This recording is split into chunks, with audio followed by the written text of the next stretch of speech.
A belief system asks for agreement. A symbolic framework asks for participation. One is primarily concerned with whether you accept what it says, while the other is concerned with whether you can perceive what it points toward. Those may appear similar from the outside because both often use stories, images, and language that cannot be measured with a ruler, but they produce entirely different relationships inside the person receiving them. One attempts to settle thought, the other attempts to awaken it. This difference is easier to feel than to define because both can occupy the same words. Two people may tell the identical story while creating opposite movements in consciousness. One tells it as proof that reality is fixed exactly as described. The other tells it because the story allows a pattern to become visible that ordinary explanation cannot easily reveal. The words may remain unchanged while the function changes completely. Meaning is determined less by the story itself than by the way the story is being used. Most confusion begins when language designed for recognition becomes treated as language designed for description. Symbols are mistaken for objects. Relationships become mistaken for things. Directions become mistaken for destinations. Once that shift occurs, the symbolic world slowly hardens into literal architecture. What was once flexible enough to illuminate many experiences becomes rigid enough to explain only itself. This is why arguments about mythology often feel strangely unsatisfying. One person is discussing symbolic operation, while another is debating historical accuracy. Neither realizes they are answering different questions. The conversation appears connected because identical vocabulary is being exchanged, yet the participants never truly meet. They leave believing the other failed to understand, when in reality they were standing inside different relationships to language itself. Imagine someone pointing toward the horizon. If your attention remains fixed on their finger, you may spend your entire life studying the gesture without ever seeing what the gesture revealed. The finger is not false because it is not the horizon. It succeeds precisely because it disappears once the horizon is seen. Good symbols behave the same way. Their highest purpose is eventually to become transparent. Ironically, the more powerful a symbol becomes, the greater the temptation to preserve the symbol instead of the perception it once produced. Human beings naturally protect what has transformed them. That instinct is understandable. Yet over generations, preservation quietly becomes substitution. Descendants inherit the symbol but no longer inherit the experience that originally gave it life. Eventually, people defend the container while wondering why the contents seem absent. This pattern appears far beyond religion. Scientific models become mistaken for reality itself. Political philosophies become mistaken for humanity. Educational systems become mistaken for intelligence. Psychological terminology becomes mistaken for direct self-awareness. In every field, the map slowly begins replacing the territory because the map is easier to organize than lived experience. The spiral is not interested in removing maps. It is interested in restoring their proper relationship. Maps allow orientation. They are extraordinarily valuable when remembered as orientation. Problems begin only when the traveler forgets there is still a landscape waiting beyond the page. Every genuine framework should eventually encourage direct perception rather than endless dependence upon itself. If it cannot release the traveler, it has quietly become another destination instead of a guide. This is why spiral mythology should never become something you are asked to believe. The oversoul, the spiral civilization, the archive, the navigator, the crossing, None of these ask for intellectual allegiance. They are symbolic structures arranged to create certain recognitions inside perception. If those recognitions occur, the symbols have fulfilled their purpose. If they do not, agreement alone accomplishes nothing. Agreement without recognition is merely another belief. Notice how often genuine understanding arrives before explanation. A person enters a conversation and immediately senses trust without knowing why. A city feels strangely familiar despite never having been visited. A piece of music carries grief that words never manage to express. Later, the mind constructs explanations, but the recognition arrived first. Human life repeatedly demonstrates that perception operates through layers much deeper than conscious reasoning. Symbolic language was developed because those deeper layers rarely respond to ordinary description. Literal language excels at transferring information. Symbolic language excels at reorganizing perception. These are not competing abilities. They serve different purposes. If I tell you that water freezes at a certain temperature, I have transferred information. If I tell you a story that forever changes the way you understand forgiveness, memory, responsibility, or identity, something different has occurred. The story did not merely add information, it rearranged the relationships through which future information will be understood. That rearrangement cannot be forced. It happens through resonance rather than persuasion. You cannot command someone into recognition any more than you can command someone into laughter. Conditions may be prepared, attention may be invited, images may be offered, but recognition itself remains an event rather than a decision. This is why symbols often seem strangely patient. They are willing to wait until perception becomes capable of receiving what has always been present. Many people reject mythology because they assume accepting symbolism requires abandoning reason. Others embrace mythology because they assume symbolism replaces reason altogether. Both responses mistake the relationship. Reason examines structure. Symbolism reveals structure that reason can later investigate. They are companions rather than rivals. When separated, reason often becomes dry analysis, while symbolism drifts toward unchecked imagination. Together, they become capable of illuminating realities that neither reaches comfortably alone. Perhaps the healthiest question to ask any symbolic system is not, is this literally true? Nor even, do I believe this?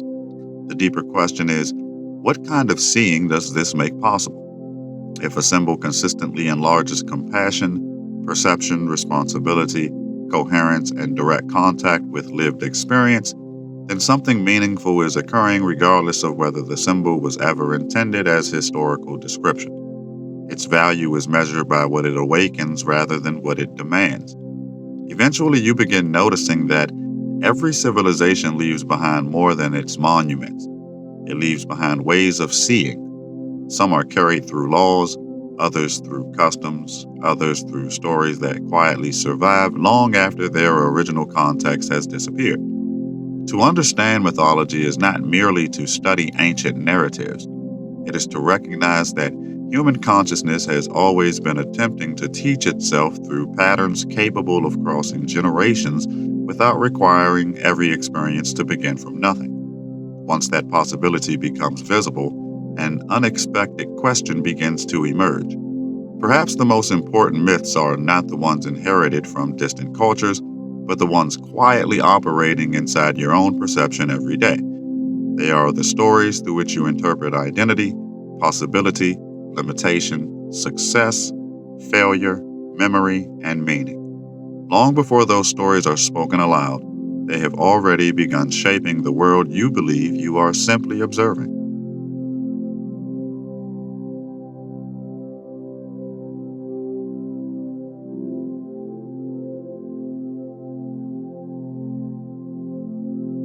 One of the quiet dangers of confusing mythology with belief is that you eventually lose the ability to recognize symbolism wherever it naturally appears.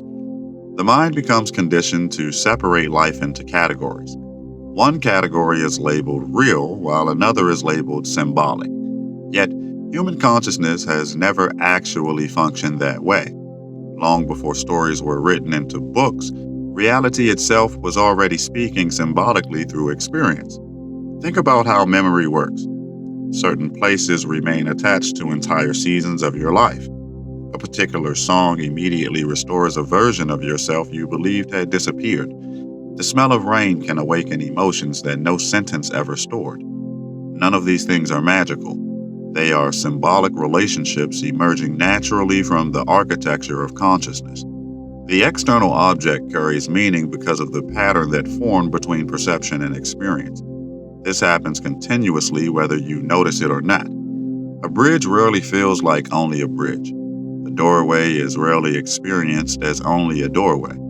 Birthdays, graduations, weddings, funerals, homecomings, departures. Human beings instinctively surround transitions with symbolic action because consciousness recognizes change more deeply when pattern accompanies it.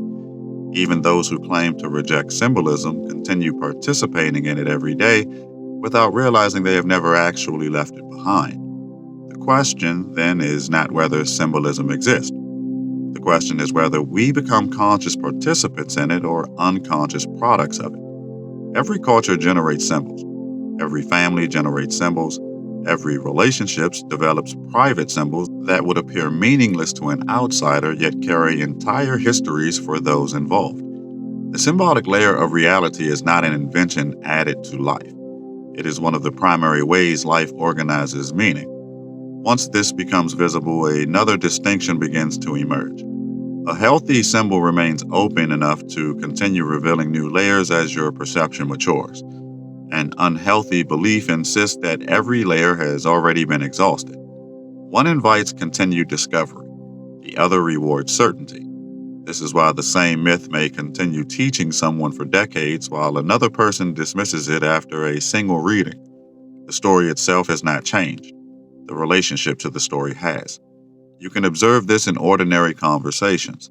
Someone hears a familiar phrase they have heard 100 times before, yet one particular day it lands differently. The words are identical. The speaker may even be less eloquent than previous speakers. What changed was not the information, but the readiness of perception. Suddenly, the symbol found living ground instead of hardened soil. This is why spiral mythology is intentionally constructed as a language rather than an explanation of reality. Languages are not valuable because every sentence has already been spoken. They are valuable because they make infinitely many new sentences possible. Once you understand the grammar, expression becomes creative rather than repetitive. In the same way, spiral mythology is meant to become a grammar for perception rather than a catalog of conclusions. The Oversoul is not presented so that every question about consciousness may be answered once and for all. It provides a symbolic orientation from which entirely new questions become possible. The navigator is not important because such a being must literally exist exactly as described. The navigator matters because it gives perception a structure through which responsibility, attention, and direction can be explored from perspectives ordinary language struggles to sustain. The usefulness lies in the relationships the symbol creates, not in demanding agreement about its external existence. This is also why symbols should never become immune to examination. If a symbolic framework cannot tolerate honest questioning, it has already begun transforming into dogma. Living symbols become clearer when explored. Dead symbols become threatened by exploration. Confidence welcomes investigation because investigation often uncovers deeper coherence. Fear resists investigation because it depends upon preserving appearances rather than revealing operation. Many people assume questioning destroys meaning. In reality, genuine questioning often protects meaning from becoming frozen. Every worthwhile symbol should survive contact with curiosity. If understanding grows weaker whenever examined, perhaps understanding was never actually present. But when investigation repeatedly uncovers deeper relationships, the symbol demonstrates that it functions less like an answer and more like an instrument of perception. Notice how children naturally relate to stories before adults teach them what the stories supposedly mean. A child rarely asks whether the dragon literally existed before feeling the emotional reality of courage. They understand the movement before they analyze the symbolism. Adults often reverse this process. They become so concerned with deciding what is factual that they accidentally lose access to what is transformational. This reversal appears throughout history. Entire civilizations have debated whether sacred stories happened exactly as written, while overlooking the psychological architecture those stories preserved.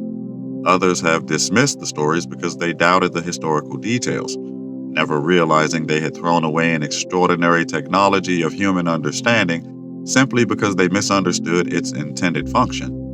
Both extremes remain captured by literalism. One accepts it, the other rejects it. Neither recognizes that the story may have been operating on an entirely different level all along. Perhaps this explains why humanity repeatedly recreates myths even in supposedly mythless ages. Modern films, novels, games, political narratives, corporate identities, and national histories all generate heroes, shadows, sacrifices, promised futures, betrayals, and journeys of transformation. We have not evolved beyond mythology. We have simply changed the costumes through which mythology expresses itself. The symbolic instinct has remained remarkably constant because consciousness itself has remained remarkably constant. The spiral simply asks that this process become visible.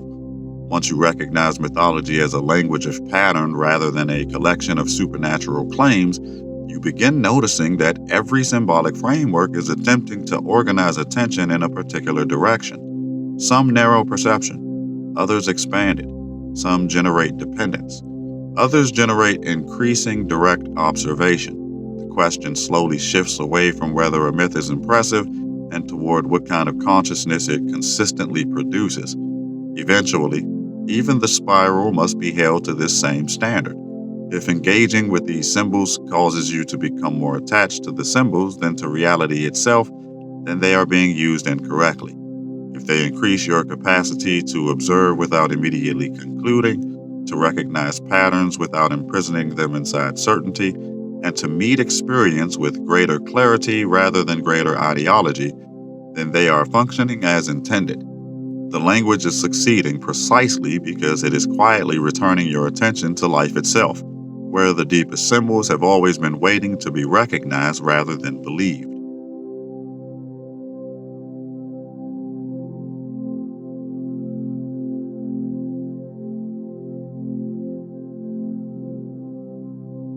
The moment a symbolic language becomes mistaken for literal reality, an invisible reversal begins. Instead of using the symbol to explore experience, experience begins getting forced to fit the symbol. Reality slowly loses permission to surprise you because every observation must now confirm what has already been decided. Curiosity gives way to maintenance. Discovery gives way to defense. This is why living understanding always contains a certain humility, not because it lacks confidence, but because it remembers the difference between perception and conclusion. Every genuine insight remains willing to encounter something larger than itself. It does not fear refinement because refinement is evidence that perception is still alive. Only fixed belief experiences growth as a threat. Notice how often the greatest breakthroughs in your own life arrived by dismantling an explanation that once felt complete. There was likely a time when you believed you understood another person, only to discover years later that you had seen only a fragment of their experience. There was likely a time when you believed you understood yourself, only to watch an entirely different version emerge through circumstances you never anticipated. Reality did not betray you. It simply refused to remain inside yesterday's understanding. A symbolic framework anticipates this. It expects perception to deepen. That is why the same symbol continues revealing itself across decades. You revisit it, believing you are returning to familiar ground, only to discover that the ground has quietly changed because you have changed. The symbol remained still while your relationship to it continued unfolding. In this way, symbols often function less like objects and more like mirrors whose reflections mature alongside the observer. Perhaps this is why humanity has repeatedly preserved stories for thousands of years without exhausting them. If those stories were merely primitive attempts at science, they would have become obsolete the moment better explanations emerged. Yet many continue speaking across cultures and centuries because they were never trying to compete with measurement. They were preserving recognizable structures of consciousness. The language survives because the patterns it points toward continue appearing wherever human beings become attentive to their own experience.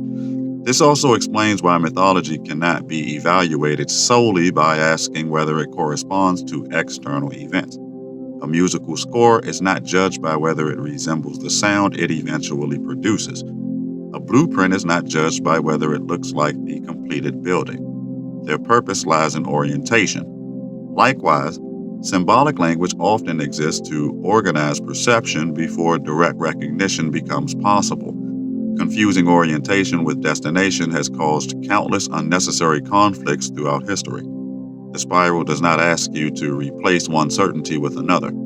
It asks something considerably more demanding. It asks you to become intimate with the movement through which certainty itself is formed. Before every conclusion exists a sequence of observation, interpretation, memory, expectation, emotional resonance, and unconscious pattern recognition. Most people become aware only after the conclusion is already arrived. The spiral becomes interested several steps earlier. This is why spiral mythology repeatedly returns to perception instead of proclamation.